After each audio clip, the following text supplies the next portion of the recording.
Welcome to Man Does Tech, where I solve the problems you didn't even know you had. You start by making Helakuru the active keyboard and granting microphone access so voice typing can work.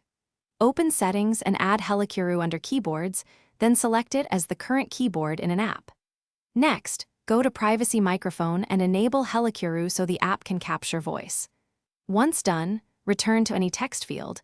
Make sure the globe or keyboard key shows Helakuru. This lets you switch instantly and prepares the app to record your speech the moment you tap the microphone. With Helakuru active, tap into the text box you want to fill and switch keyboards if needed. Press the microphone icon on the Helakuru layout to start dictation. You'll usually see a recording indicator. Speak in short phrases and include punctuation words, say comma or period, so the engine places marks correctly. Pause briefly at sentence breaks so Helakuru can process chunks of speech. Make sure your language mode matches the input language.